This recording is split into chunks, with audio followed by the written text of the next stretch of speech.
Now, how did you get into rap music? What age were you? I say 12. I went to my aunt ex-boyfriend, and I told him, hey, I want to write music. And the first song I wrote, he laughed at it, right? So when that happened, I went to Florida.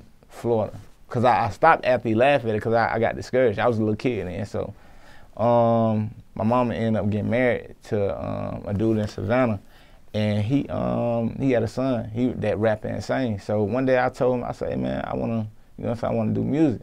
So he was like, well, he said, well, think about it like this. It's just like writing a poem. When he told me that, it just got so much easier to me. So he was like, it's just a poem with a beat.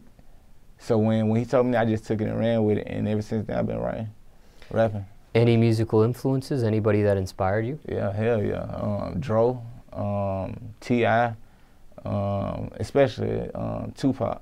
That's my main, you know what I'm saying, the main person who influenced me. Have you had a chance to meet T.I. or Dro? Nah, man. I ain't never really been up here to Atlanta like that. But you know what I'm saying, I follow them though. Like those mainly my influences. Alive, them two my main influences. What would a song sound like with T.I. and Dro and you? Man, I kill that shit, man. Now, how many years would you say you've been perfecting your craft for at this point? I started taking it more serious, like when and that's the thing, like I didn't get to a studio. I didn't start recording until I was 20, but I was writing from 15 to 20, and it was hard to find studios, and I didn't know what a good studio sound like. And one day I was in my house just when I had just first moved in Applecross on Washington Road, and it was this dude. I just heard this boom, boom, boom, boom, boom, boom, boom. So I'm like, damn, what is that? So I step outside, and the dude was like, hey man, I got a studio in here. I was like, okay, cool. And I kid you not, this nigga charging me $100 for a song. And when I say that song sounded terrible as hell, and I took it to one of my homeboys named Jock. I took it to him because I had wanted to join that group because they was getting known in the city and they was performing or whatever. And I played it for him. He was like, he charged you $100 for this? I was like, yeah. He charged me $100. He was like, hey man, he said, this ain't no $100. Once I learned that, I started being careful with who I recorded to or who I went to record. Yeah. Now, do you remember your first rap or what you were rapping about back then? Yeah, I remember my first rap. When I was in Florida, and TJ, which was my stepbrother at the time, he helped me write it, but you know what I'm saying, I ended up putting some shit on that. Yeah. Now, when it comes to the music industry, what bothers you the most about it at this point? What's your biggest pet peeve with it, if anything? Like, the main thing with me, how I look at music, man, like the younger artists, I feel like they don't respect the ones who paved the way. You know what I mean? Like that's the main thing that aggravate me with music, period. Cause like you get these dudes and they'll get the chance, a once in a lifetime chance, and they just get in there and, you know what I'm saying, be bullshit, you know what I'm saying, mumbling and shit. And you know what I'm saying? Like, one thing about music, like, you're supposed to respect it first. First thing, you're supposed to respect those who paved the way. Then the second thing, you're supposed to respect the music. And on top of that, take your craft serious. Like, this shit ain't a game, man. This shit for real. Yeah. Do you see this problem getting fixed in the future anytime soon? Is there a solution to this problem? Prayerfully, man, because, you know what I'm saying, like, they're starting to take... I haven't seen a younger artist come up and, you know what I'm saying? All I can say is the only person that I know that's really dope is like Young M.A, A Boogie.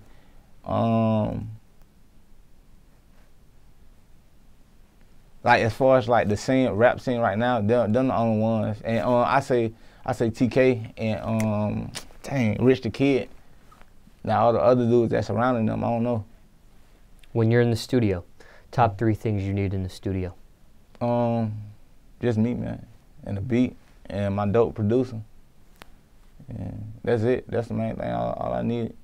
Oh, and my phone. Yeah. What makes a producer dope? Um, Producer or engineer? Producer. Well, he do both. Yeah, King Wells, hey, that nigga dope, man. Seriously. Are you sober when you're recording? Yeah, and see, that's one thing about me, man. I don't need that extra shit though. You know what I'm saying? You know what I'm saying? Put some shit down. I don't need nothing, really. Especially or when I perform, I don't need nothing. Craziest studio story, if you have one.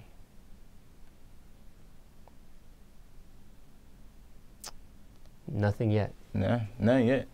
Yeah. Now, when we're talking about drugs and stuff in the studio, Yeah. have you dipped and dabbled and, you know, been under the influence making it, or for the most part you just don't need it, or you're just not into it, or? I don't really be into drugs like that, man. Well, I stopped. I say I stopped. I used to smoke weed heavy. How'd you quit? Or why'd you quit? I just stopped. I got jugged. I had sent somebody with $50 to go get me some weed, cause I ain't like dealing with the shit. So you know what I'm saying, I was like, hey man, go get the shit for me. So he went and got the shit for me, and then when he came back with the bag, I showed my stepmama. She was like, hey dog, this $25 worth of weed. This ain't $50. So after that shit happened, I was like, you know what, I ain't got time for this shit no more, man. Now I'm sure you come across a variety of beats. Has there been any beat that you received that you passed on that became a bigger song for somebody else? No. Not yet. See, that's one thing. Like being, like I said, being passionate about music. Like I take beats very serious. Like so, I listen to something, and if I automatically start mumbling something, I download it. I download it, and you know what I'm saying, start writing to it. In the beginning, I was using SoundClick, but now I'm using, you know what I'm saying, other producers' beats and stuff. What's the realest song you ever wrote so far in your whole catalog of music? It was a song called Hold On. What's that about? It was mainly talking about the shit I was going through at the time, and I put my little brother on the hook, because he got a dope voice. So I put him on the hook, and I ended up writing what I was feeling, because after that I had lost my homeboy. And I was going through stuff as far as not seeing my son and all kind of shit. I had got my car repoed and all that. How'd you lose your homeboy? He was Gun violence? No, it wasn't gun violence. He was sick. Oh. I think he had sickle cell or something. Health issue. Yeah, it was a health issue. And he passed out at work, and they took him to the hospital. And then cause I was dating his cousin, and matter of fact, my baby mama, I was dating her, and she texted me. Well, at the time we was going through it. And I had left her. And then out of the blue, she just texted me one night at work. She was like, Senio, he went to the hospital, and they said he brain dead. And yeah, they kept him for a couple hours, and then the next day, well, it was a couple of days, they didn't want to let go of him, and then he passed away. Sorry to hear that. Yeah, man. Now, risk versus reward. What's the biggest risk you took for your music career so far? I took a lot of risks, like when it came to like making music. Like my rent would be late. I'd be damn near about to get evicted. I'd still be trying to go to the studio. You know what I'm saying? Or I talk to the producer, and like mainly all of the studios that I have went to, they looked out. They'll look out for me, being that they fuck with my music, and they always tell me, hey bro, you got the sauce. And then or they'll, you know what I'm saying, they'll be like, hey man, you know what I'm saying, I look out for you. They'll throw me a couple beats, or you know what I'm saying, they'll record me for $20 or less. Has it been worth it? Yeah, man. I say that, yeah. Proudest accomplishment so far in your music career? Making it here. What's the biggest misconception of you? What's one thing people think about you but it's not true? Well, with the females, they think I'm a hoe. Is it true? Are you a hoe? I'm not. I say I'm not a hoe, but I just have hoish ways. I say that. I say that. Okay. Craziest rumor you heard about yourself? Craziest rumor I ever heard. Of course, it's gonna be about a female. Dang, I can't really think of one. Maybe you don't have any. Yeah, I don't No think rumors. Not yet. No, and see, that's what I'm saying. I don't really mess with people like that. So, I mean, I'm cool with a lot of people, but I don't really get too close to them because I like if you around certain people, they continue to, you know what I'm saying, they'll pull energy from you or automatically start something. So once I learned that at an early age, I just learned how to keep people from around me, or you know what I'm saying, not to get too close to people, because you bring people too close to you, they can hurt you, like bad. And once you let your guard down, and they feel like you're helpless, that's when they mainly attack. Even that's even for family. That's in a general statement. Do you care what people think of you? Hell no. Why not? Because people gonna think what they want to think regardless, man. Like, you like, after this interview, you can tell them, well, you can talk to somebody else about me and be like, well, hey, such and such, he this, he that. 9 times out of 10, if I hear about it, I'm like, well, shit, I don't care, because your opinion don't matter at the end of the day. Nobody, if you gonna live your life, nobody else's opinion should matter. Because whatever decision you decide to make, that's on you. They ain't got to deal with whatever you got coming towards you, or what God got planned for you, or what anybody else got planned for you. What about music-wise? Do you care what they think? I say this. I ain't saying I'm the best artist, or, you know what I'm saying. I say I